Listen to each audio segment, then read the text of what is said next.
But it goes to show you how much, not only throughout this entire trial, he didn't have any type of remorse. Right. Even when he said, I'm sorry for the victims, he didn't have any type of remorse. And that video right there shows you that this is a man who has been getting away with things for so long that he thought it was okay to record himself, do all this, because he thought he was going to beat the charges. Yeah, because he's gotten away with so much shit. This the kind of beat the go, this the kind of beat the go, this the kind of beat the go, rock, ta, ta.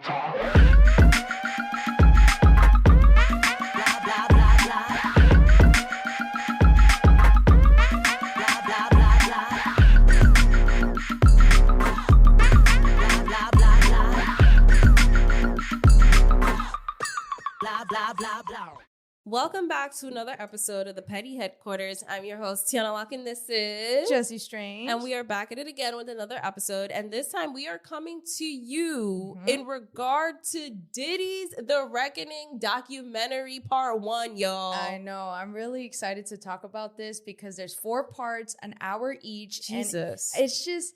And it's made, like, co-produced by 50 Cent, bro. Yo, like, the most pettiest shit you could do. How Yo, you thought crazy. Kendrick was petty? 50 Cent is another level of petty at this point. Right, that's what I'm saying. That's kind of gangsta petty, Nah, not for real. You got your lick back. Yo! You got your lick back. That shit is done, bro. It's like he was living with this revenge. He got it back now. Yo! Goes to show you patience. You just always wait. The turtle always wins the race. Yeah, exactly. No matter how long it takes. So if you guys are new to us, we are a pop culture podcast. We cover things like internet culture, pop culture, reality TV, and of course we're mostly known for baddies, right? But yeah, I mean, if you guys are new, that's who we are. And if you guys are returning, welcome back to the Petty Posse and the Crash Out community, y'all. Yeah, so I'm really excited to get into this week's dose of mess. Let's get into it. Yeah. So episode 1 pretty much starts off by telling you about Diddy's life. Here we get into the whole thing with his mom. Yeah, his upbringing, right? So like, I love the way they divided each episode. It's kind of like a synopsis of his life. So the first one is about his childhood and growing up and how he got to where he is. Then the second one was more so the Biggie and Pac situation. Yeah. In my opinion, we'll get into that. Actually, I'll save my opinions on that. For real. The third one, we haven't watched third and fourth as of yet, but I believe the third one is about like the women and Kim Porter, jury, stuff all like that stuff.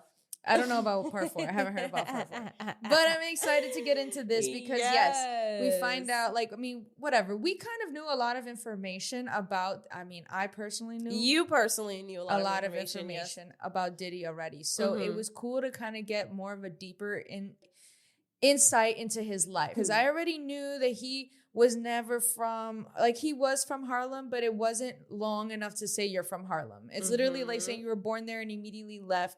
And he was originally from Mount Vernon.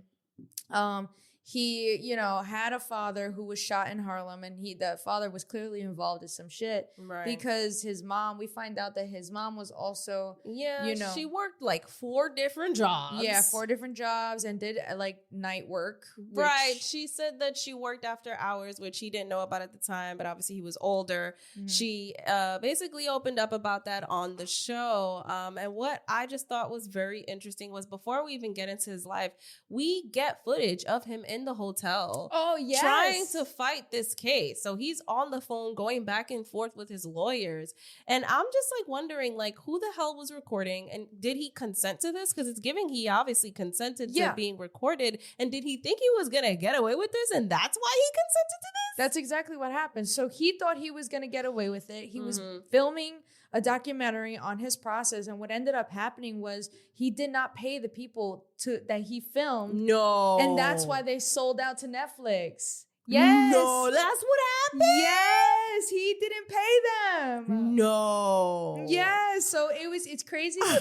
It goes to show you how much of an unrealistic world, and even till now, for the fact that, you know, recently 50 Cent just came out and said that, you know, Diddy sent him flowers to Club 11 where he was from. Funeral That's like a warning. Like, But it goes to show you how much, not only throughout this entire trial, he sat there and tried to do PR. He was with the people. He tried to say, oh, he didn't have any type of remorse. Right. Even when he said, I'm sorry for the victims, he didn't have any type of remorse. And that video right there shows you that this is a man who has been getting away with things for so long that he thought it was okay to record himself do all this because he thought he was going to beat the charges. Yeah, because he's gotten away with so much shit. And then to not pay the people and to think that they're not going to turn against you. Like, bro, you realize that the people you had around you were only around you because you had money, right? Like, right. Which is really crazy. I did not know that he didn't pay the people, which is wild. So when we get into like, his life and everything, went to Howard and all that stuff, he was raised by a single mom. She was barely around, hence why she worked the 4 jobs, right? And, he was a nerd.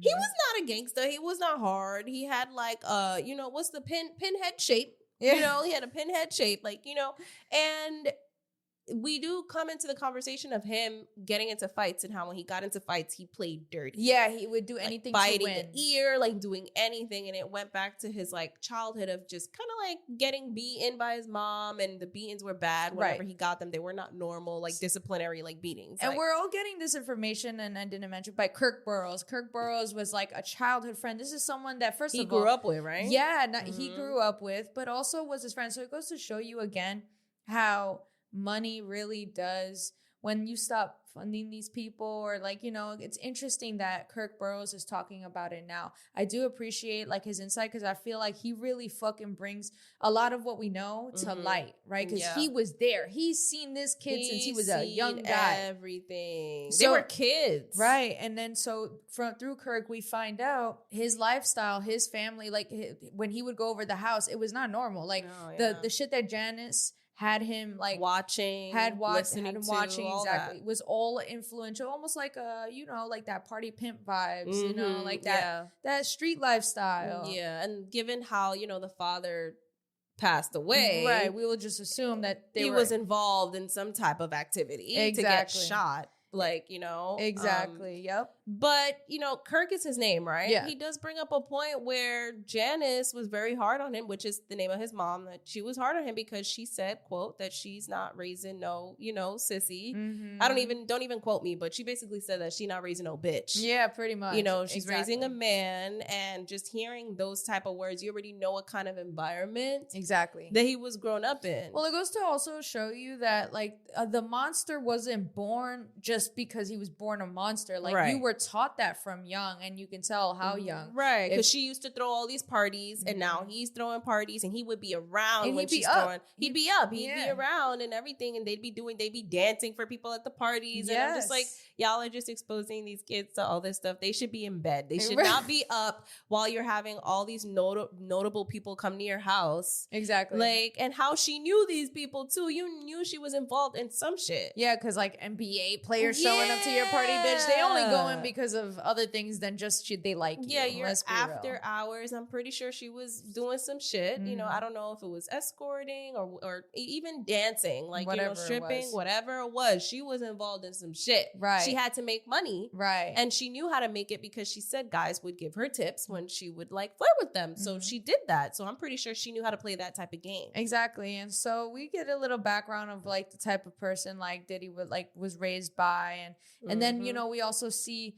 him coming up and how much of a persistent person he was. In order to he had no talent. He looked up to the rappers. Yep. He looked up to being in music videos and being a superstar, but he had no real quote unquote talent as far as creativity wise. To be on stage. Correct. To be the one. Yes. Right. So he ended up studying people from Uptown Record, was it? Yes. And he, got really cool with the owner by the name of Andre Harrell. Right. To the point where he looked at him as a son. Mm-hmm. He even took him in. But he finessed his way to living with him. But the way he weaseled himself in it. Yeah, he did. It really reflects a lot of, again, like I said, the type of person that Diddy has been and has always been, right? Mm-hmm. Just think about it. He has always been a somebody to use you. He uses people from Bad Boy Uptown Records. Bad Boys. Like, when he started Bad Boy Entertainment, he used all of them. A lot of those people who originated in that record label are gone. They're either dead or mysteriously disappeared. Yo, right. You know what I'm saying? Or it's just some tragedy always surrounds them in particular. So I just find it interesting how from the beginning he's always been very strategic on who he hangs out with and why and what he wants from them. And it's so funny because he was able to weasel his way into a position at working at Uptown Records.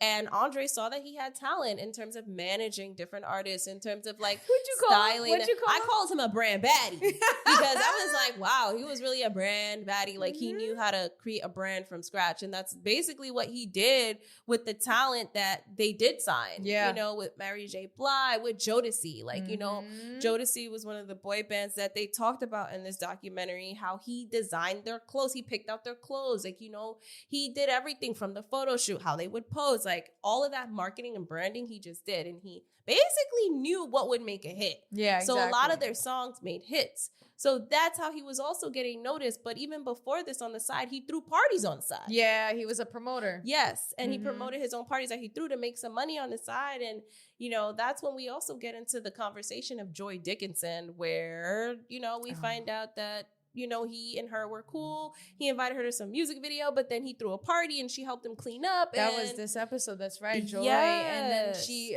finds out after that he had drugged her, SA'd her. Yes. And was showing videos of her. To people. And that's how people called her, because she didn't even know. People called her like, yo, like there's a video of you. Yeah. Yeah. It's fucked up. And then she confronted him. And he said he got on his knees and cried and begged and said he never did that. And that is just shit that fucked me up. Yes. I did not like that.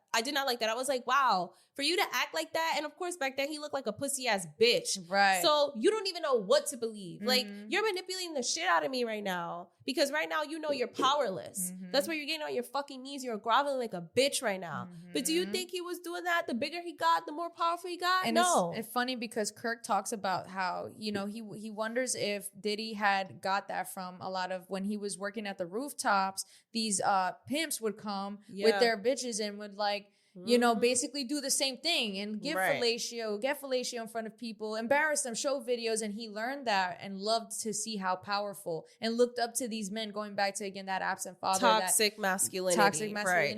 And to think about all of that in that one clip where Joy is in the city and she said it destroyed her. When she's sitting here left with trauma, left with so much to live with so much emotion. And here he is on a billboard in Times Square with his hand up like this, winning in life. Yeah. Winning in life. Literally, that was your abuser. Yeah. Exactly. Oh my God, it's ridiculous. I cannot. And I just think it's crazy how it takes another man, 50 Cent, to talk about somebody or call another black man or any type of other powerful man. Let me say another powerful man. Yeah. It takes one powerful man to call another powerful man out on his abuse. Meanwhile, there's hundreds of evidence from Cassie, from other victims that have been called him out and no one believed them. No one believed them. But now that 50 Cent comes out with a fucking documentary, all of a sudden, oh my God, he's actually a terrible person. And mad people have been speaking out about this for years, which now those people are owed an apology. A big apology. And, eventually Diddy, he was doing too much. He gets fired from Uptown Records and boom, starts Bad Boy Entertainment. Yeah. Right?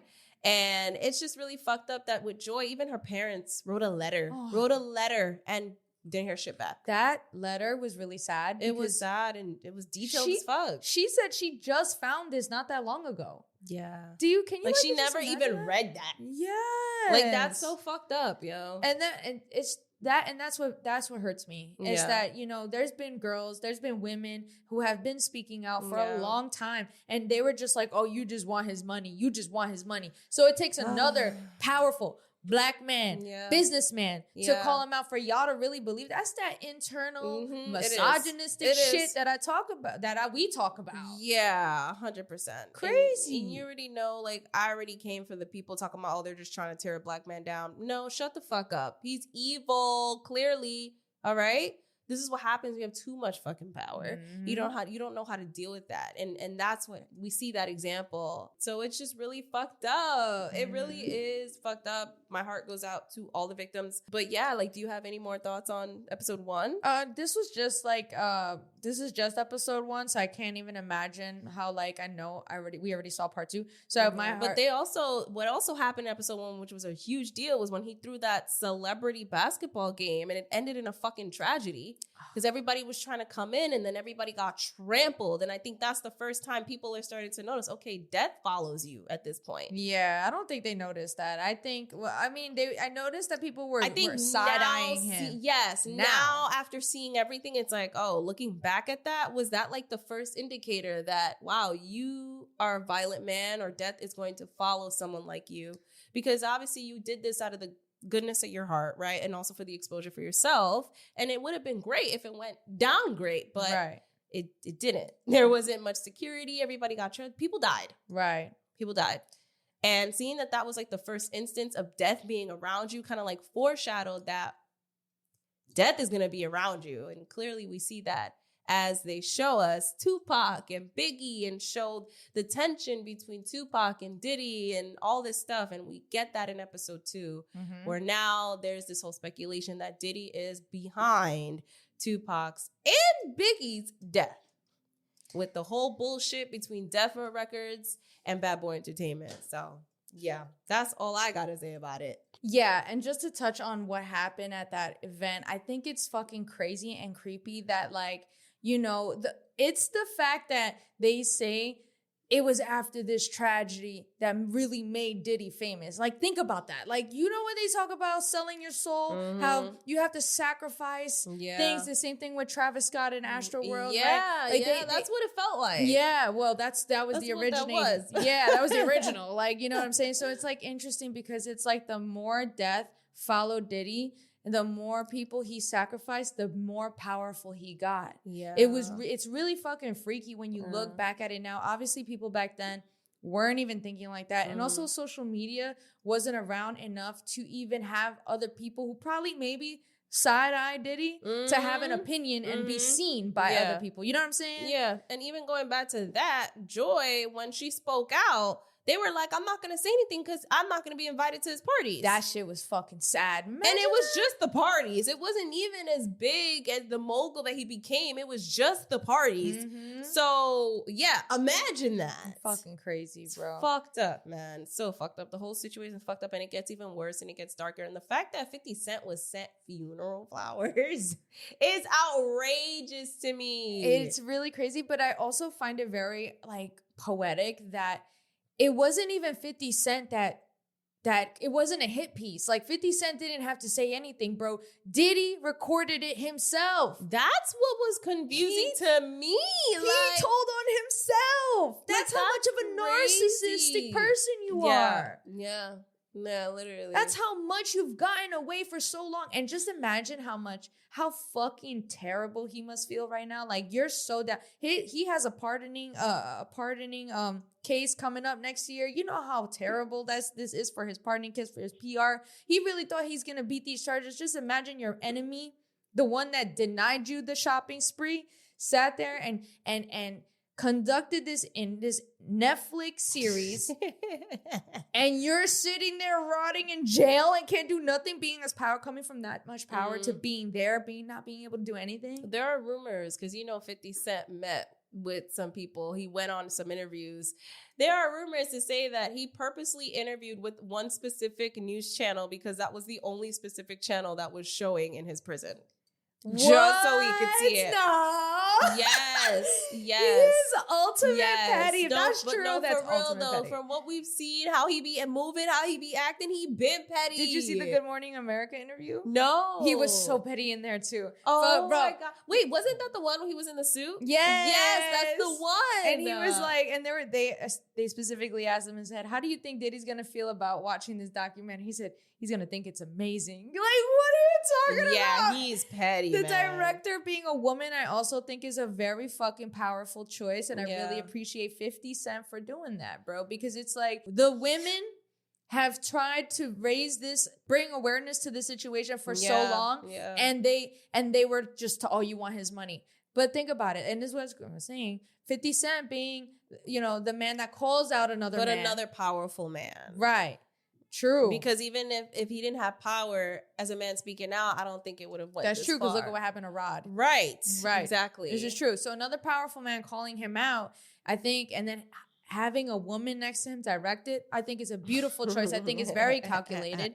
I think they did a great job. Yeah, I mean, so that is pretty much our whole thoughts on episode 1 of this whole rundown. Mm-hmm. If you guys have any comments, if you guys have watched it, definitely comment them below. Let us know what you think, because this shit is crazy. Like, it really is. Like, while watching it, I was speechless. Like, damn. Yeah, and it only gets darker. It is a very heavy feeling. Let us know if you guys watched it. If you haven't, definitely tune in to watch it. We're gonna do 4 different parts of our recap and overview of what we thought about each episode. We're gonna keep it short and sweet. We'd love to hear what you guys say below. Yes, anything. For sure. What are your thoughts on it? And so where can they find you? You guys can find me on Instagram. That's JESSI.stranger. Where can they find you, Tiana? You guys can find me on Instagram at Randomania1. You guys can find us on Instagram at The Petty Headquarters. You guys can find us on YouTube and all podcast platforms at The Petty Headquarters.